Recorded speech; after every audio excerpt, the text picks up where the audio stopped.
عظیم الصلاۃ والسلام علیک یا رسول اللہ وعلی آلک و اصحابک یا سیدی یا حبیب اللہ۔ ذوالحجہ شریف کا خوبصورت مہینہ ہے اور قربانی کے حوالے سے چند مسائل پر گفتگو کرنی ہے۔ تمامی احباب گفتگو کو سماعت فرمائیں، مسائل کو سماعت فرمائیں تاکہ ہمارے لیے قربانی کے معاملات آسان سے آسان ہو جائیں۔ اللہ تعالیٰ نے قرآن پاک میں ارشاد فرمایا، لن ینال اللہ لحومها ولا دماؤها ولکن ینالہ التقوی منکم۔ ہرگز تمہارا گوشت اور خون اللہ کو نہیں پہنچتا مگر اہل تقوی کا۔ قربانی اللہ کے ہاں قابل قبول ہی اس وقت ہے جب انسان کی نیت اچھی ہو، تقرب اللہ کی نیت ہو۔ قربانی کی بھی اسی لیے جاتی ہے کہ بندہ اللہ تعالیٰ کی بارگاہ میں مقبول ہو جائے۔ حکم ربی ہے کہ حضرت سیدنا ابراہیم علیہ نبینا علیہ الصلوۃ والسلام آپ نے اپنا بیٹا رب کی راہ میں قربان کر دیا، اور ہمارے لیے حکم ہے کہ ہم انہی کی سنت کو زندہ کرتے ہوئے اپنے مال کو اللہ کی راہ میں قربان کر کے جانور خریدیں اور اس جانور کو اللہ کے لیے ذبح کریں۔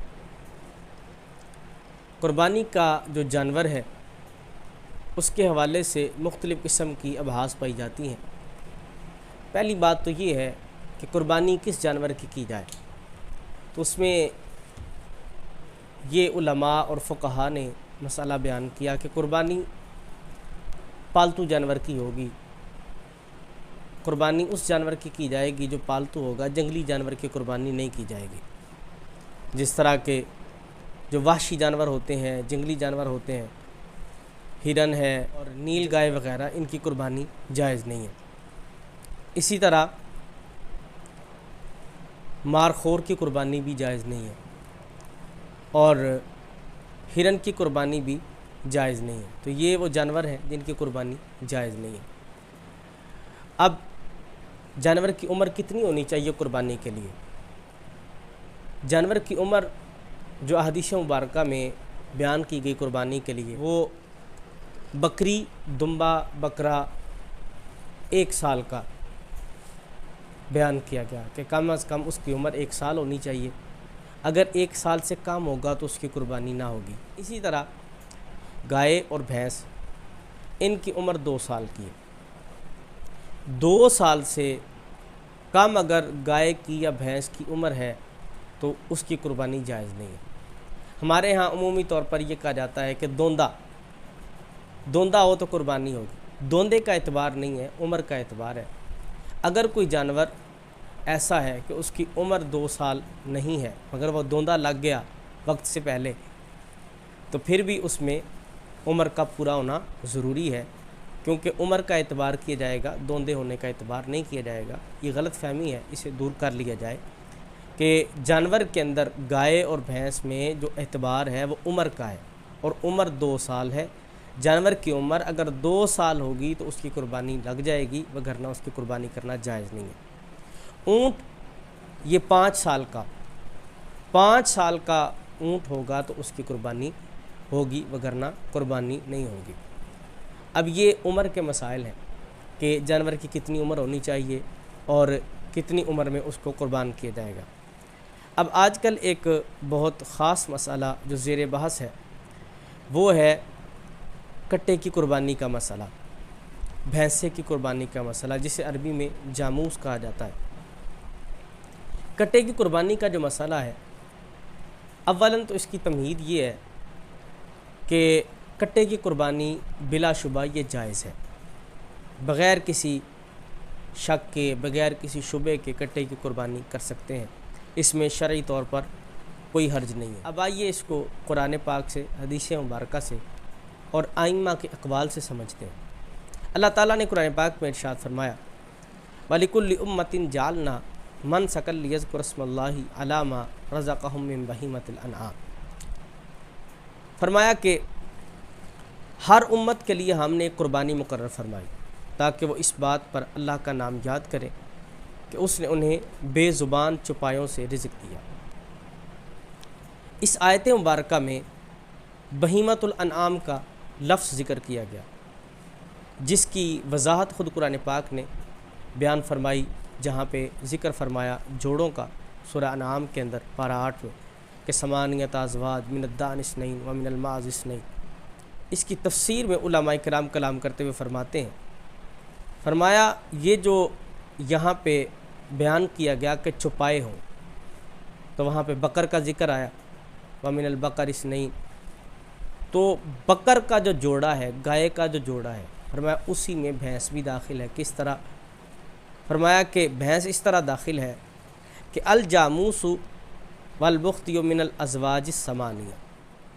مشہور تابعی مفسر حضرت لیث بن ابو سلیم علیہ الرحمہ فرماتے ہیں، فرمایا بھینس اور بختی یہ اونٹ کی ایک قسم ہے، فرمایا یہ ان 8 جوڑوں میں ہی شمار ہوتی، یعنی یہ نہیں ہے کہ بھینس الگ ہے اور گائے الگ ہے، بکر الگ ہے، نہیں، بلکہ جو بھینس ہے وہ گائے کی ہی قسم میں شمار کی جاتی ہے۔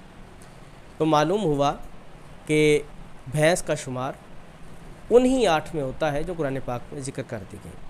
اب آئیے حدیث پاک سے اس کو سمجھتے ہیں۔ سنن ابی داؤد کے اندر حدیث پاک ہے، حضور صلی اللہ علیہ وسلم نے ارشاد فرمایا ان النبی صلی اللہ علیہ وسلم قال البقرۃ عن سبعۃ والجزور عن سبعۃ۔ حضور صلی اللہ علیہ وسلم نے ارشاد فرمایا گائے 7 افراد کی طرف سے اور اونٹ بھی 7 افراد کی طرف سے قربان ہو سکتا ہے۔ اب اس حدیث پاک میں لفظ بقر استعمال کیا گیا کہ حضور نے فرمایا البقرۃ عن سبعۃ، گائے جو ہے وہ 7 افراد کی طرف سے قربان کی جا سکتی ہے۔ اب لفظ بقر کو دیکھیں گے کہ اس لفظ بقر کی جو لغوی تحقیق ہے وہ کیا ہے۔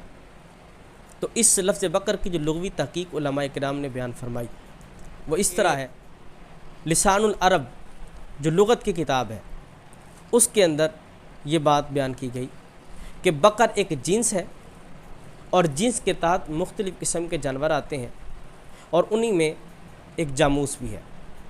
اب لسان العرب کے اندر اس کی تحقیق اس طرح بیان کی کہ البقر جنس والجاموس نوع من البقر، بقر جنس ہے اور والجاموس نوع من البقر، اور جو بھینسا ہے، جو کٹا ہے، یہ اسی جنس کی ایک آگے نوع ہے، ایک آگے قسم ہے، یعنی گائے کی ہی ایک آگے قسم ہے جسے بھینس کہا جاتا ہے، کٹا کہا جاتا ہے، بھینسا کہا جاتا ہے۔ اسی طرح مسند الفردوس اس کے اندر ایک حدیث پاک آتی ہے، جلد 2 کے اندر حضرت مولا کائنات علی المرتضیٰ شیر خدا کرم اللہ وجہ الکریم آپ فرماتے ہیں، فرمایا کہ بھینس قربانی میں 7 افراد کی طرف سے کفایت کر سکتی ہے، یعنی بھینس قربانی میں 7 افراد کی طرف سے کافی ہے۔ جس طرح گائے کے 7 حصے کیے جاتے ہیں، اسی طرح بھینس کے بھی قربانی میں 7 حصے کیے جائیں گے۔ تو یہ حضرت علی المرتضیٰ شیر خدا کرم اللہ تعالی وجہ الکریم آپ کا فرمان علی شان کہ آپ اس بات کی تصریح فرما رہے ہیں، آپ اس بات کی وضاحت فرما رہے ہیں کہ جس طرح بقر اس کو جو ہے 7 حصوں پہ تقسیم کیا جائے وہ کفایت کر سکتی ہے، تو اسی طرح بھینس کو بھی قربانی میں 7 حصوں پر تقسیم کیا جا سکتا ہے، یہ بھی اس کے لیے کفایت کر جائیں گے۔ اب آگے مزید اقوال ائمہ سے ہم اس کو دیکھتے ہیں کہ اقوال ائمہ کیا ہیں۔ مصنف ابن ابی شیبہ اس میں حضرت حسن بصری رضی اللہ تعالیٰ عنہ آپ کا قول نقل کیا گیا، آپ فرماتے ہیں الجوامیس بمنزلۃ البقر، فرمایا بھینس گائے کی طرح ہے، یعنی بھینس گائے کے مرتبے میں ہے، جس طرح گائے ہے اسی طرح بھینس ہے۔ حضرت حسن بصری رضی اللہ تعالیٰ عنہ آپ کا یہ قول ہے۔ اسی طرح فقہ حنبلی کے بانی حضرت امام احمد بن حنبل رضی اللہ تعالیٰ عنہ آپ سے بھی قربانی کے متعلق، قربانی میں بھینس کے متعلق سوال کیا گیا کہ حضور کیا کٹے کی بھینس کی قربانی جائز ہے؟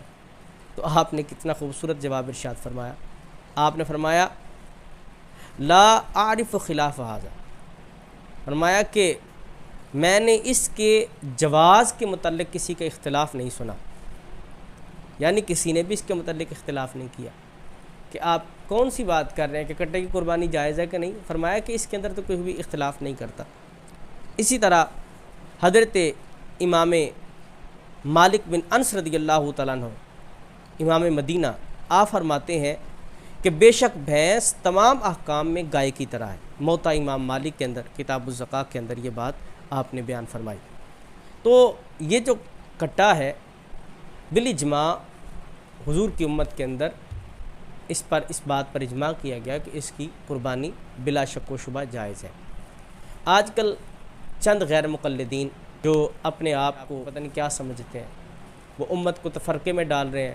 وہ امت کے مسائل جو حل شدہ تھے، جو ائمہ نے، فقہا نے، بزرگان دین نے حل کر دیے، ان کو دوبارہ سے اٹھا کر امت کے اندر تفرقہ ڈال رہے ہیں، فتنہ برپا کر رہے ہیں۔ اللہ تعالیٰ ایسے لوگوں کو راہ راست پر آنے کی توفیق عطا فرمائے۔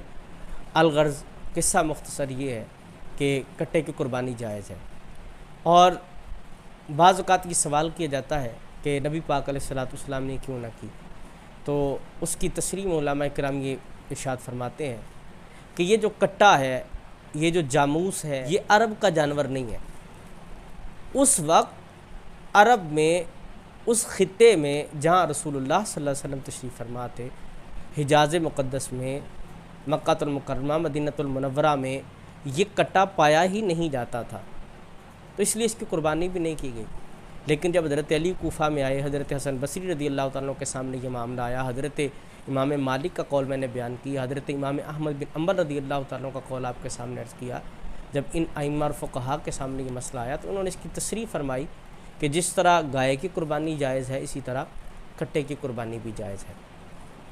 یہاں پہ ایک اور خاص بات اور ایک اور خاص مسئلہ جو میں آپ کے سامنے عرض کرنا چاہتا ہوں، وہ ہے خصی جانور کی قربانی کے متعلق، کہ کیا خصی جانور کی قربانی کرنا جائز ہے۔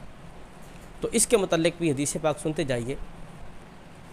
حضرت جابر بن عبداللہ رضی اللہ تعالیٰ عنہ سے مروی ہے، سنن ابی داؤد جلد 2 صفحہ نمبر 457، حدیث پاک کا جو نمبر ہے وہ ہے 2795۔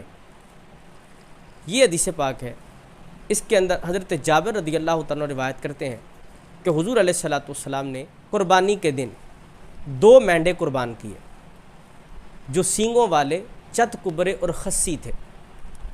یعنی حضور صلی اللہ علیہ وسلم نے 2 مینڈے قربان کیے جو سینگوں والے تھے، چت کبرے تھے اور خصی، یہ مینڈے سرکار علیہ الصلوۃ والسلام نے قربان کیے۔ اور فتاوی عالمگیری میں اس بات کو بیان کیا کہ والخصی افضل من الفحل لانہ اطیب لحما قضا فی المحیط، کہا کہ خصی جو ہے یہ فحل سے افضل ہے کیونکہ اس کا گوشت عمدہ ہوتا ہے، لہٰذا اس کی قربانی بہتر ہے، اس کی قربانی افضل ہے۔ خصی جانور مباشرت سے پاک ہوتا ہے، وہ مؤنث کی طرف رغبت سے پاک ہوتا ہے، تو اس وجہ سے اس کو پسند بھی زیادہ کیا گیا ہے، تو لہٰذا خصی جانور۔ امام اہل سنت الشاہ امام احمد رضا خان فاضل بریلوی علیہ رحمہ آپ فرماتے ہیں، خصی جانور کی قربانی کے بارے میں جب آپ سے سوال کیا گیا تو آپ نے فرمایا جائز ہے، یعنی خصی جانور کی قربانی جائز ہے کہ اس کی کمی سے اس جانور میں عیب نہیں آتا بلکہ وصف بڑھ جاتا ہے